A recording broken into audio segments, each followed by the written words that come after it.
Hey Soul Tribe, I'm back. I have another question through Q&A.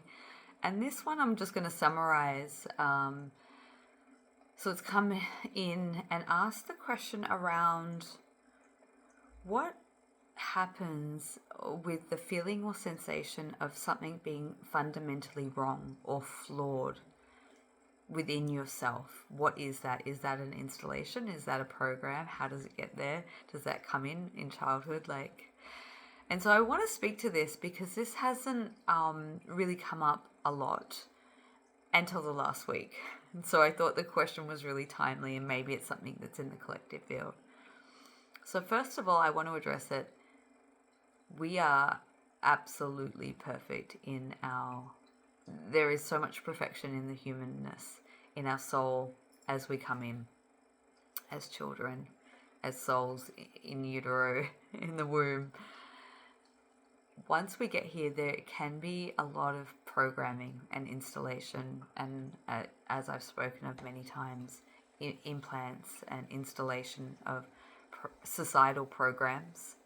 And part of the reason why I believe this happens is to kind of deter us to, if we're walking through life thinking that we're flawed, that we're wrong, that there's fundamentally something not right with us, like we're wrong, we've done something wrong. There's all these shame programs that are built in and layered upon and layered upon. So if you think about it from an innocent child who is pure of soul, comes in, and if there's some sort of process within utero that happens, different technologies perhaps, or even just intergenerational programming that comes in, or just coming into this matrix system alone. There's multifaceted streams of how that energy overlay can come in. So whether that's being tampered with different types of ET races and technologies, whether that's in our blueprint to clear from an ancestral perspective, or just societal programming that needs to someone to come in and bust it. I'm sure there's many different specific ways that can come into play, but if you're come in and then you're encoded with this, something's wrong, I'm wrong, it could just be this is one perspective, it can be the disruption between what the soul knows a lived experience should be like, and the contrast to being in density. That can be one perspective of if it's just like something's fundamentally wrong, not just with me, but in general. But if it's really inwardly focused or directed to self, I would say that there is implant technology installed. And it could also be picked up through things like if there's fractal consciousness, things like MK Ultra, which are deliberately or very specifically targeted to keep people away from knowing their true self, their true identity, their true purpose, their true power. But ultimately, when you look at it from the bigger perspective, if you're walking around as a human being thinking that you're flawed, that there's something wrong with you, that you're not good enough, it's all that enoughness, isn't it? I'm not good enough. I have to fix myself before I do X, Y, Z. I'm not, you're going to be constantly in this loop. And not only are you going to be constantly in this loop, but you're not going to be a productive member of society from a bigger scale perspective, from a soul mission, because you're always going to be trying to fix in this, repeating cycle of trying to fix because I'm not good enough. Something's wrong with me. You're always looking. It's like, don't chase the pain. It's like you're constantly chasing the not rightness, rather than seeing it from the perspective of what is unique about me, what is great about me, and as I always say, if people have had or been targeted, or had, different types of traumatic experiences throughout, you got to ask yourself why. Like, why was that trying to, tamper with you to get you off course? So it's all about staying on course or looping off course. And I know I'm jumping around a little bit here, but I think there's so much to unpack, and there's so many different scenarios as to why this could be. So I want to try and get it in its entirety.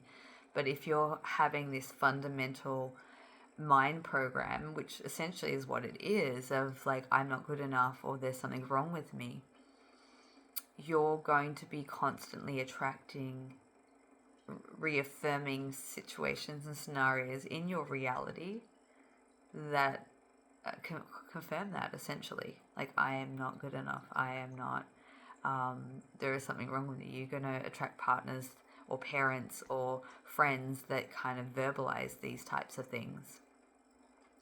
So, I think it's in the process of healing and dismantling it, recognizing that it is a program, that it's not organic, that you are enough, that you are good enough. And working with whatever that patterning is of the polarity. So looking at, like, what is the polarity healing to you? If I think there's something fundamentally wrong with me, for an example, like, what are all the things that are right with me? Because what we want to go through is from a disempowered place to an empowered space. Because when you're in an empowered space and you're confident in who you are, in your body, in your life, that's where you have the most potency and power and impact. And see, that's where it's cleverly and strategically designed to keep you away from being in your power, comfortable in your body, in your meat suit, if we paint it like that. And so it's a cleanup job, to really reverse the inverted and coming back into knowledge of self and who you are and what you have to offer and what you have to give and your greatness, essentially, which really then comes into a place of authenticity and being comfortable in your skin.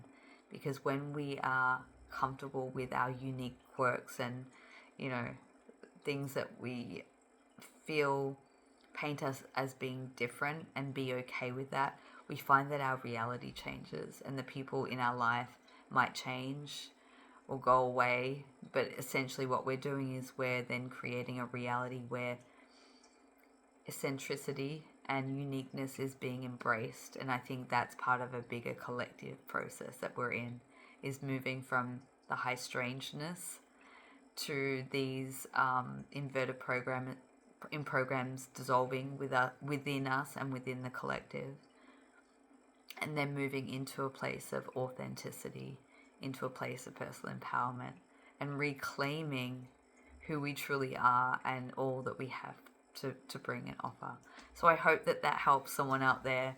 If you'd like to connect with me, if you're moving through something like this and you'd like to connect with me, all the details will be in the description box below. If not, I will catch you next time. Mwah! Much love.